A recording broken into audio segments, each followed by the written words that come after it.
Olá, a partir de agora está na tela do seu televisor, através do sinal da TV Beltrão, o programa Dentro do Fato, que tem sempre a minha participação, Madruga. E a minha, Adir Seleski. Aqui em nossa bancada, com muita honra, os nossos convidados. A Cíntia, ela que é secretária de saúde aqui do município de Francisco Beltrão, e o Dr. Goya, que é médico com especialização em doenças respiratórias. Juntos aqui, claro, iremos falar sobre a gripe, a influenza A. Essa gripe que já no estado, nos 3 estados da região sul, mata aproximadamente 23 pessoas, no Paraná 14, e são em média em torno até a tarde de ontem 571 pessoas infectadas com o vírus da gripe. Sinta-se à vontade no nosso programa. Cíntia, aqui no município vizinho nosso de Pato Branco, inclusive as aulas já foram suspensas por causa da atuação, da forte presença da gripe. Qual é a situação nossa hoje aqui no município de Francisco Beltrão? Então, assim, muito boa noite a todos. Em Francisco Beltrão, nós estamos hoje com 93 casos notificados para H1N1 suspeitos, né? Desse, nós temos 10 casos já confirmados para H1N1. Por quê? Francisco Beltrão tem hoje o pronto atendimento 24 horas, que é considerado uma unidade sentinela, onde nós realizamos esses exames. Não é realizado para toda a população, somente naqueles casos que estão mais clássicos que o profissional médico indique fazer a realização desse exame. Logicamente, né, Madruga e Adir, que nós desencadeamos várias ações preventivas, ações de cuidados básicos, lembrando a pandemia de 2009. Nós estamos numa situação bem mais confortável em relação a 2009.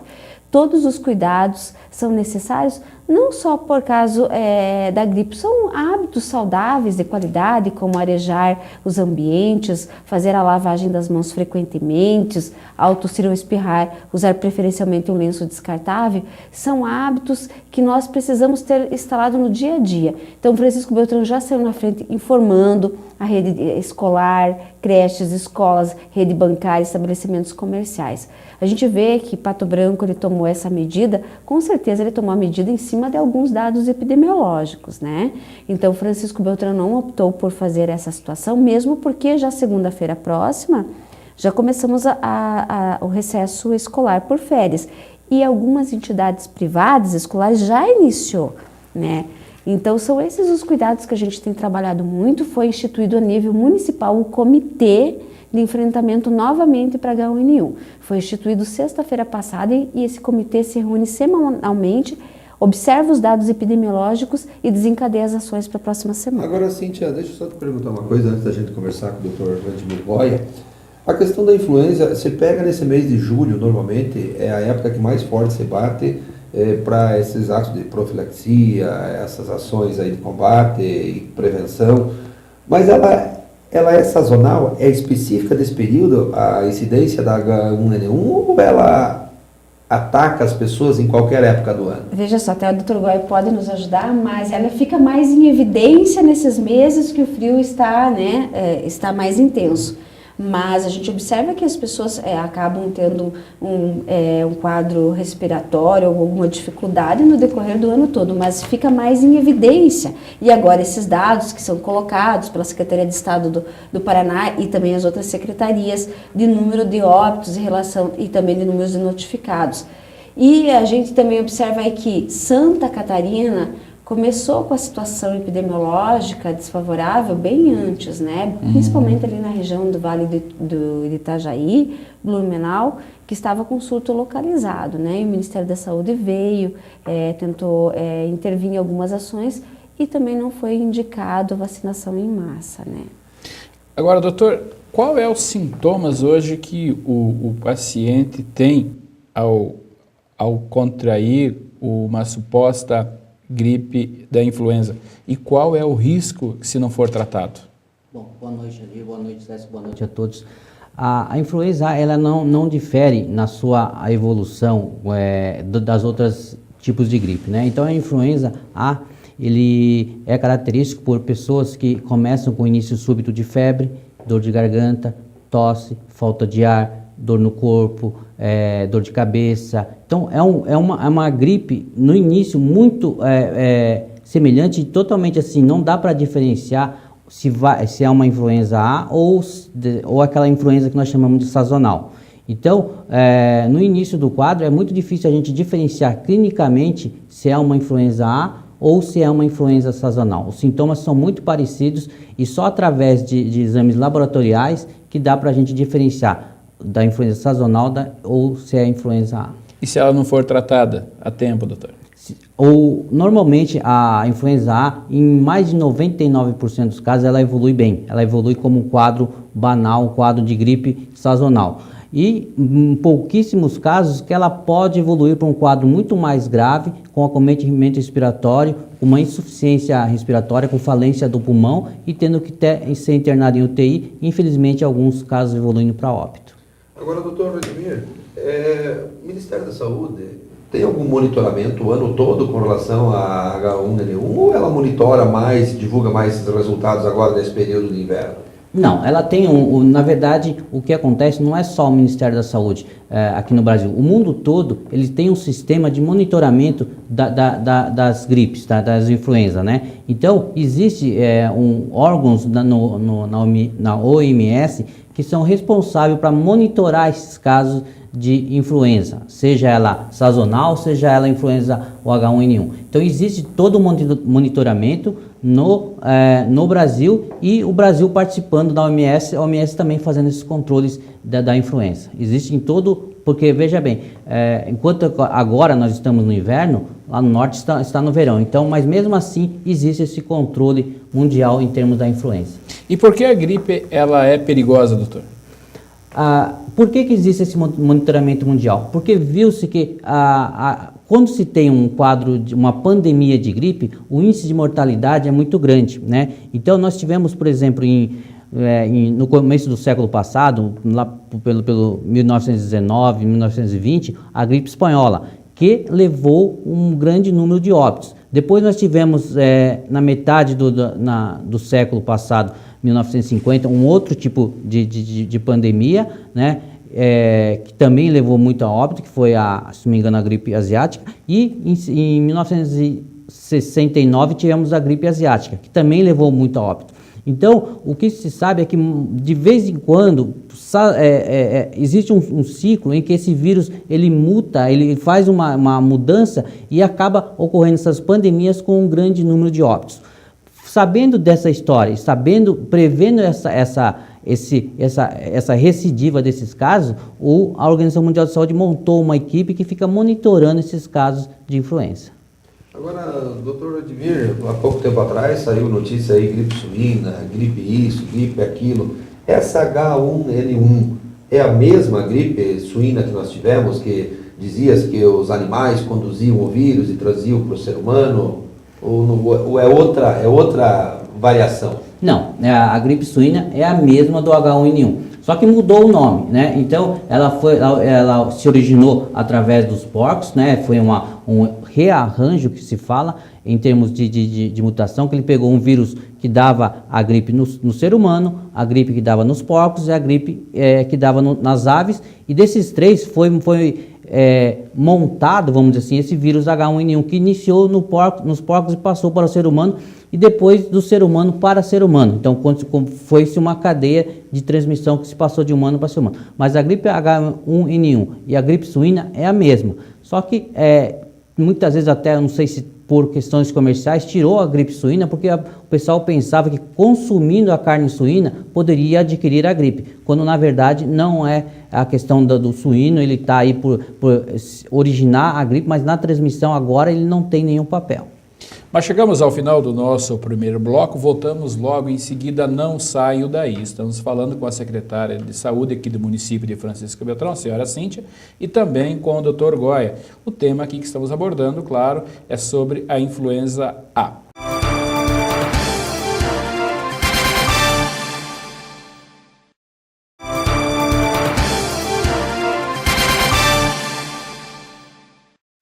Iniciamos o segundo bloco no programa Dentro do Fato, aqui na TV Beltrão, conversando com a Cíntia, secretária municipal de saúde de Francisco Beltrão, e o Dr. Goya. Estamos falando, claro, sobre a influenza A.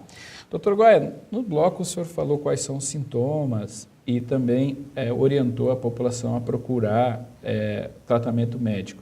Mas a pergunta é, doutor, como que o senhor orienta, o que o senhor orienta para que as pessoas se previnam, ou seja, se cuidem para não ser atingido pela gripe?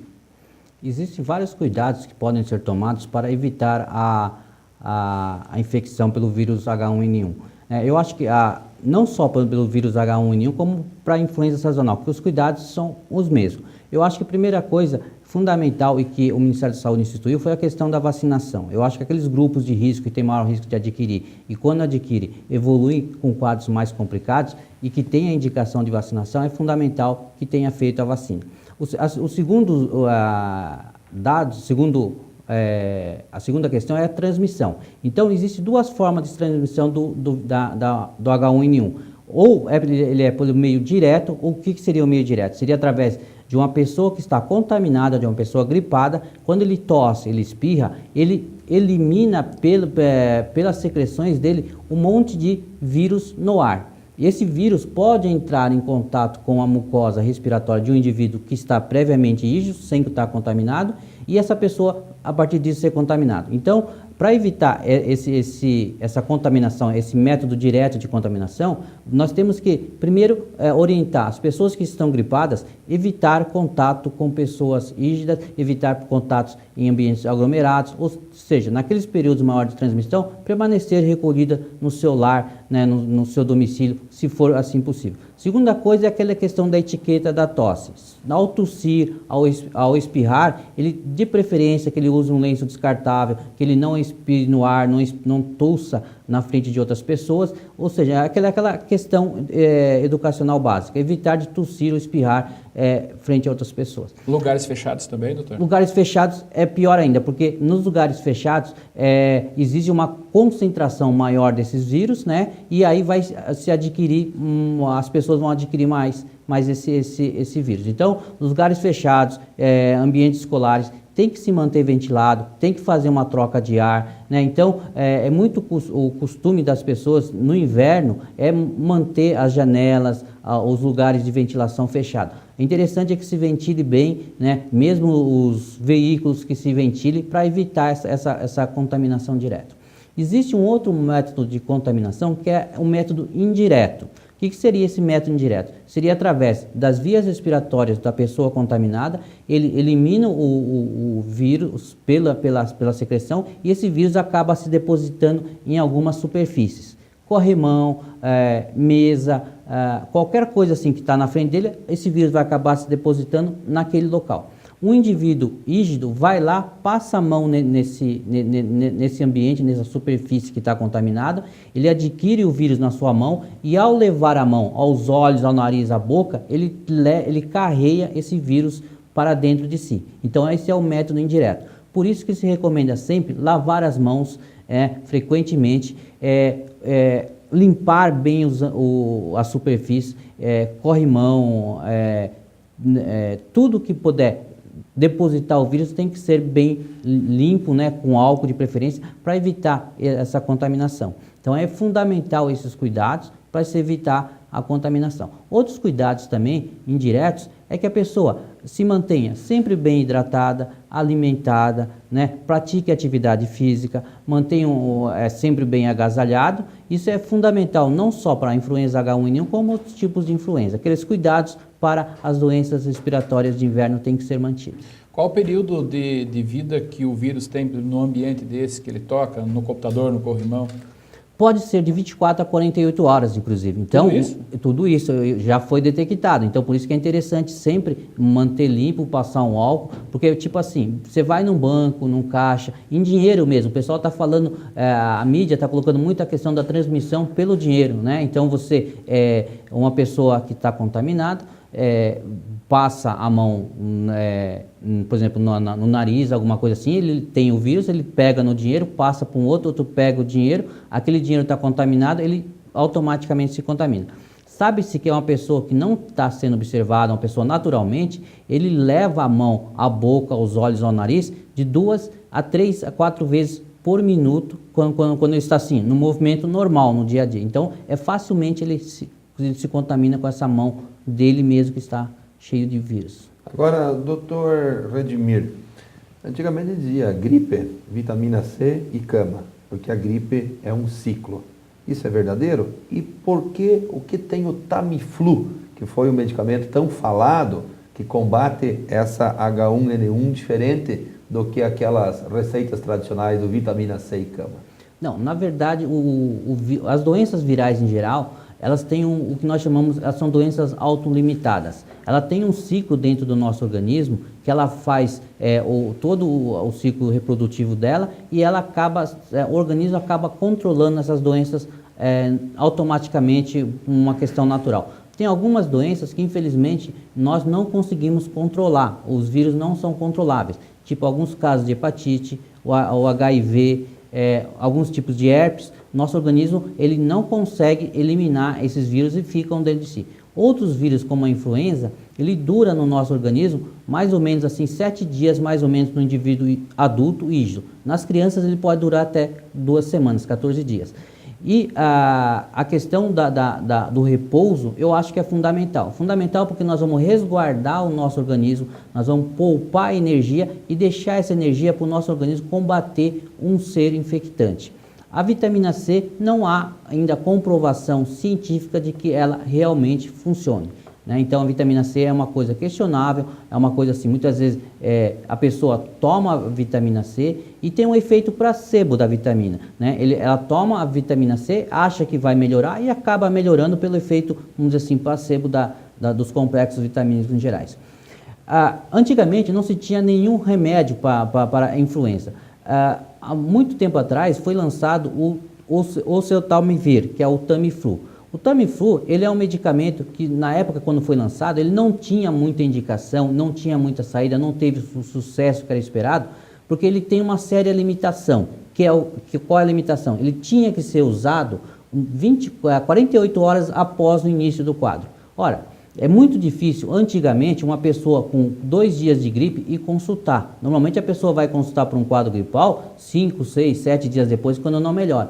Pegar um quadro inicial de gripe com 48 horas de duração é muito difícil. E outra coisa é que, como nós sabemos que a gripe é uma doença autolimitada, não tem porque o Tamiflu antigamente era um preço exorbitante, não tem porque você gastar todo um dinheiro por uma doença que você sabe que ele tem um ciclo e vai se autolimitar, se resolver sozinho.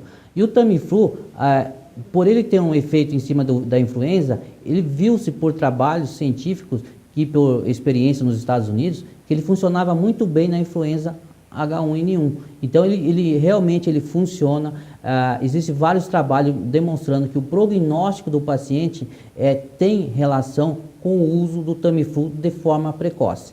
Logicamente, aquilo que eu falei, o Tamiflu tem um período, uns dias que ele tem que ser indicado, ele não pode ser indicado numa fase muito tardia, que aí o prognóstico não se altera com ou sem o uso do Tamiflu.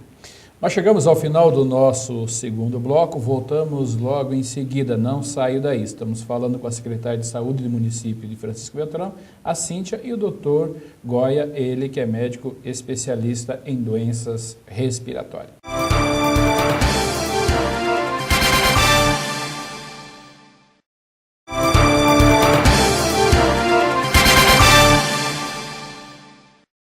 Iniciamos o terceiro e último bloco no programa Dentro do Fato, aqui na TV Beltrão, conversando com a Cíntia e o Dr. Goy. Estamos falando, claro, sobre a gripe influenza A. Cíntia, é uma luta da Secretaria. A gente tem visto recentemente a luta em campanhas publicitárias para vencer a questão da dengue. Agora entra a influenza. Francisco Beltrão, corre o risco de nós termos uma pandemia da influenza? Veja só, Madruga, não. Nós tivemos a situação da pandemia em 2009, a situação foi muito mais confortável em 2010, quando o Ministério da Saúde introduziu a vacinação e expandiu para várias faixas etárias, grupos prioritários. Já em 2011 e 2012, o Ministério da Saúde restringiu a vacinação para alguns grupos prioritários. E aqui eu quero lembrar e chamar a população que ainda não atingiu a meta, né, Adir e Madruga. Nós atingimos a meta de cobertura da vacinação, porém, as gestantes, nós ainda não atingimos o mínimo preconizado, que é de 80%. Nós estamos com 70% de cobertura nas gestantes. Então, qual é o público-alvo para vacinação pelo Ministério da Saúde, pelo Serviço Público? É crianças de 6 meses a menores de 2 anos, gestantes em qualquer período gestacional, os idosos e os trabalhadores da saúde. Agora, nós também estamos fazendo para os pacientes crônicos mediante receita, solicitação médica, né? Ampliamos um pouquinho a cobertura da vacina para crianças até menores de 5 anos. Mas hoje, como que a Secretaria de Saúde se encontra? Ela encontra-se com estoque com menos de 200 doses, que são as doses aí de reserva para atender as gestantes e a segunda dose das crianças. Então, nós não temos como adquirir essa vacina, ela vem do Ministério da Saúde, tanto quanto o medicamento. Mas, respondendo a sua pergunta, nós não corremos um risco, logicamente que a gente tem que estar sempre prevenido, temos que tomar todas as medidas cautelares, as medidas preventivas, por isso que foi instituído o comitê e trabalhando com a imprensa e com a população sobre os cuidados básicos e saudáveis aí de saúde e tudo aquilo que o Dr. Goya repetiu e comentou no bloco anterior. Agora, Cíntia, questão de medicamento, a rede pública hoje dispõe desse medicamento somente posterior à consulta médica para receber o medicamento Sim. na rede de farmácias públicas? Sim. Quem nos fornece a medicação, o Tamiflu, como é conhecido comercialmente, é as nossas 2 farmácias municipais, a da Cango e Cidade Norte. E só é dispensado a medicação mediante receituário médico, tem um formulário específico para ser, então, dispensada essa medicação. Ela é gratuita e, como você falou, só dispensado através de receita médica. Cíntia, o Dr. Goya falou no bloco anterior que uns dos sintomas é a febre alta, dores no corpo e assim por diante. O nosso telespectador que está assistindo o programa, que está tendo esses sintomas, aonde que a Secretaria orienta para que ele se dirija? Ao posto de saúde da cidade ou 24 horas? Olha, não hesite.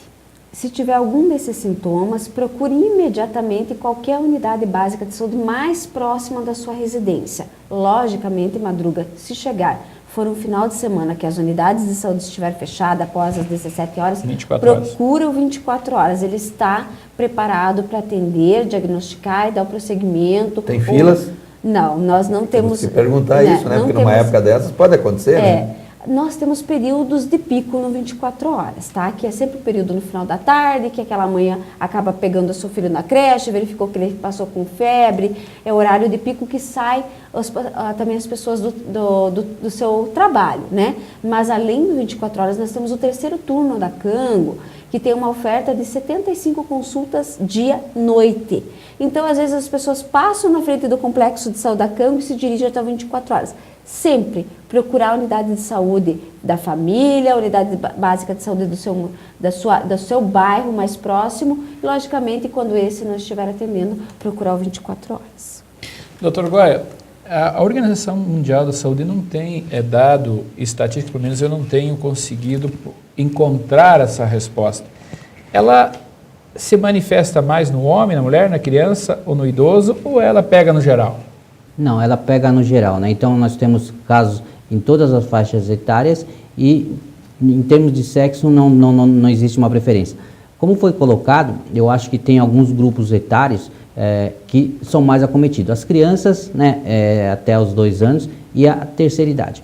O que vale frisar é que em 2009 nós tivemos um grande grupo de pacientes acometidos e, em função de várias complicações que ocorreram nas gestantes, as gestantes tiveram, assim, em termos de incidência, as complicações, várias gestantes complicando mais do que o esperado. Por isso que a vacina tem que ser feita em gestante, não importa a idade gestacional, é importante que se faça porque a gestante ela tem algumas alterações respiratórias que favorecem a instalação do vírus e quando o vírus instalado favorece as complicações. Mas não existe assim uma faixa etária assim, muito definida para a influenza H1N1, como em relação ao sexo também não tem. Nós chegamos ao final do nosso programa. Eu deixo aí, Cíntia, 30 segundos para que você faça as suas considerações finais. Lembrando, as gestantes que ainda não procuraram o serviço público para se vacinar, nós estamos então conclamando essa população para vir se vacinar nos postos de saúde, ainda tem oportunidade os idosos que não fizeram porventura a vacinação. E se tiver alguns dos sintomas clássicos da gripe, procure imediatamente a unidade de saúde, né? Não hesite, procure a unidade de saúde que vai dar o prosseguimento ao seu atendimento de saúde. Quanto mais prevenção, melhor a qualidade de vida da população beltronense.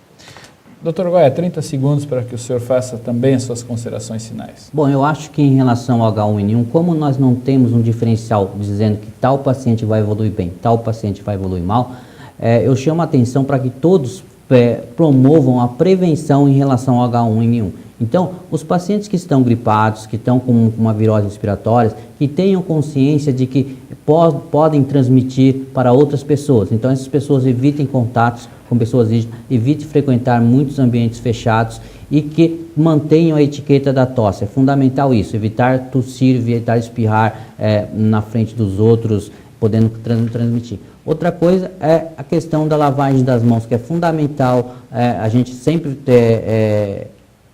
reforçou essa ideia. Então, a prevenção é fundamental em relação à questão da gripe. Porque a gente não tem como dizer se tal paciente vai evoluir bem ou tal paciente vai evoluir mal. Então, todos nós temos que prevenir e participar da prevenção. Quero agradecer aqui, Cíntia, a tua presença, como de igual forma também ao senhor, Dr. Goya, pela presença. E dizemos aqui que o programa, de fato, está à sua disposição, porque essa é a nossa função, é levar a informação a toda a nossa população. Quero agradecer também sempre a participação do comunicador Adi Seleschi e, em especial, os nossos telespectadores, que nos têm dado uma audiência enorme no nosso programa. E, como eu sempre tenho dito, quando aumenta a audiência, aumenta também a nossa responsabilidade. Lembramos a todos que o programa Dentro do Fato vai ao ar na TV Beltrão todas as quintas-feiras, às 22 horas, na sua primeira edição.